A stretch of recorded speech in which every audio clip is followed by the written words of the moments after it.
Hello my dear friends. ఈరోజు ఏం special చేస్తున్నాను అనుకుంటున్నారు? నేను ఈరోజు మండి చికెన్ చేస్తున్నానండి. దానికి కావాల్సింది 1 కేజీ చికెన్ తీసుకున్నాను. అలాగే ఫుల్ నిమ్మకాయి చక్కగా పిండేసి, అలాగే సరిపడేంత ఉప్పు, సరిపడేంత పెరుగు వేసుకొని చక్కగా మ్యారినేట్ చేసుకున్నాను. ఇందులో ఇప్పుడు మనం అల్లం వెల్లుల్లిపాయ పేస్ట్ కూడా వేసుకొని, ఫ్రైడ్ ఆనియన్స్ ఆల్రెడీ నేను ముందే ఫ్రై చేసి ఉంచుకున్నాను. ఆ ఫ్రైడ్ ఆనియన్స్‌ని కూడా ఇందులోని మిక్స్ చేసుకుందాము. చక్కగా క్రష్ చేసి ఇందులో కలిపేసుకుందాము. ఇప్పుడు ఈ ఫ్రైడ్ ఆనియన్స్ ఏదైతే ఫ్లేవర్ ఉందో అది చక్కగా చికెన్‌కి పట్టి మంచి టేస్ట్‌నిస్తుంది. అలాగే ఇప్పుడు దీన్ని మనం ఒక 2 అవర్స్ వరకు గూడాను ఇలానే పక్కన పెట్టేద్దాము. ఇవన్నీ గూడాను చక్కగా మెత్తగా సాఫ్ట్‌గా అవుతుంది. అలాగే ఇప్పుడు మనం ఒక ప్యాన్ తీసుకొని ఆ ప్యాన్‌లోని 3 స్పూన్లు నెయ్యి వేసుకున్నాను నేను. మీరు కావలిస్తే ఆయిల్ గూడా వేసుకోవచ్చు. నేనైతే ఇప్పుడు నెయ్యి వేసుకున్నాను. ఇప్పుడు దీంట్లోని మనం చెక్క, లవంగ, ఇలాయచి ఇవి వేసుకున్నాక పచ్చిమిర్చి, ఆనియన్స్ గూడా వేసుకొని చక్కగా దీన్ని ఫ్రై చేసుకుందాము. లైట్ గోల్డెన్ బ్రౌన్ కలర్ వచ్చేంత వరకు ఫ్రై చేసుకొని, ఇప్పుడు మనం ముందుగా మనం చేసుకున్న ఏదైతే చికెన్ మ్యారినేట్ చేసి ఉంచాం కదా, దాన్ని కూడాని ఇందులోని మనం కలిపి చక్కగా ఫ్రై చేసుకుందాము ఆయిల్‌లోని. ఇప్పుడు మనకి ఏదైతే ఫ్రైడ్ ఆనియన్స్ ఇవన్నీ వేయడం వల్ల ఏంటంటే, ఇప్పుడు మనం ఆయిల్‌లో ఫ్రై చేస్తున్నాం కదా, ఇవన్నీ గూడాను చక్కగా కుక్ అయ్యి మనకి మంచి టేస్ట్ వస్తుంది. అలాగే ఈ ఫ్రైడ్ ఆనియన్స్ దాన్ని బాగా పట్టి చాలా చాలా సాఫ్ట్‌గా ఉంటుందండి. నేను అనడం కాదు. ఆల్రెడీ నిమ్మకాయ, పెరుగనేది చికెన్‌ని చాలా సాఫ్ట్ చేస్తుంది. ఇప్పుడు మనం ఇలాగే కాసేపు మూత పెట్టుకొని ఒక 10-15 మినిట్స్ వరకున ఇలా కుక్ చేసుకుందాము. ఇలాగ కుక్ చేసుకున్నాక ఇందులో ఉన్న వాటర్ అంతా గూడాను చికెన్‌లో రిలీజ్ అవుతది. ఇప్పుడు చూసారు కదా! ఈ వాటర్ అంతా గూడా వచ్చింది. అలాగే ఇప్పుడు నేను దీనికి సరిపడేంత కారం వేసుకుంటాను.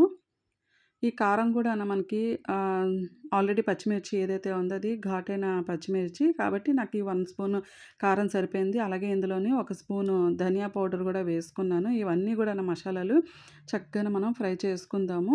కాసేపు ఇలాగే ఆయిల్‌లో ఫ్రై చేసుకున్నాక ఈ మసాలాలు బాగా పడతాయి కదా! మనకి మంచి టేస్ట్ వస్తుంది. మనకి ఇప్పుడు ఇవన్నీ గూడాను మండి చికెన్ అనేది మనం రెస్టారెంట్‌కెళ్ళి తిని, అంటే మండి చికెన్ అనే కాదు, మనం ఏ చికెన్ అనుకోని ఏదైనా సరే నాన్ వెజ్ ఐటెమ్ బయట నుంచి తినాలంటే మనకి కాస్త డౌట్‌గా ఉంటుంది. అది ఫ్రెషా కాదా అనేది. ఇలా మనం ఇంట్లోనే చేసుకున్నామనుకోండి, మనం ఒక సాటిస్ఫాక్షన్‌గా తినొచ్చు. ఇప్పుడు నేను ఇందులోని చక్కగా వాటర్ వేసుకున్నాను. ఈ వాటర్ సరిపడేంత వాటర్ వేసుకున్నాక చక్కగా కుక్ చేసుకుందాము. ఇప్పుడు ఇందులోని మనం ఫ్రైడ్ ఆనియన్స్ ఇంకా కాస్త ఉన్నాయి. అవి కూడా ఇందులోని యాడ్ చేసుకోవడం వల్ల మనకి చిన్న లైట్ స్వీట్‌నెస్ కూడా వస్తుంది ఈ ఫ్రైడ్ ఆనియన్స్ వల్ల.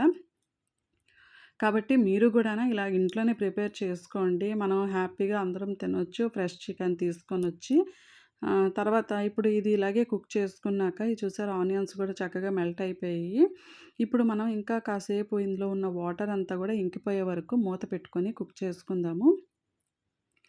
చక్కగా చూసారా? ఇప్పుడు ఎంత బాగాన గ్రేవీ అంతా ఇంకిపోయి, ఇప్పుడు ఇది చాలా స్మెల్ అయితే ఇంత బాగా అరోమా కిచెన్ అంతా ఫుల్ నిండిపోయింది. అంత మంచి స్మెల్ ఒస్తుంది. అంటే నేను చెప్పే కన్నా మీరు ఇంట్లో ట్రై చేయండి. నేను చెప్పిన ఇంగ్రీడియెంట్స్ అన్నీ మీరు యాడ్ చేయండి. ఇప్పుడు ఇందులో నేను ఒక స్పూను క్రీమ్ గూడా వేసుకుంటున్నాను. ఈ క్రీమ్ వల్ల గూడా మనకి ఇంకా ఫ్లేవర్ పెరుగుతుంది. అచ్చం ఇంకా మండి చికెన్ అనేది ఇంకా రెస్టారెంట్‌కి ఎందుకు పనికొస్తది చెప్పండి, మనం చేసే వంటల దగ్గర. కాబట్టి మీరు ట్రై చేయండి. ఇప్పుడు ఇది చికెన్ చక్కగా రెడీ అయిపోయింది. నేను ఇప్పుడు దీన్ని ప్లేట్‌లో సర్వ్ చేసుకొని హ్యాపీగా మా ఫ్యామిలీ అందరం గూడా ఫుల్‌గా ఎంజాయ్ చేస్తాం తిని.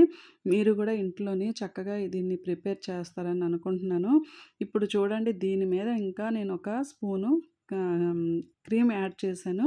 ఆ క్రీమ్ ఇందులోని మెల్ట్ అయ్యి ఎంత చక్కగా ఒక పాల సముద్రంలాగా ఎంత బాగా కనబడుతుంది కదా! సూపర్ యమ్మీగా ఉంది. నేను ఇలా చెప్తుంటేనే నా నోరు ఊరిపోతుంది. నాకు తెలుసు మీకు గూడా అలానే ఉన్నదనేసి. ఐ హోప్ మీరు ఇలాగే చేస్తారనుకుంటున్నాను.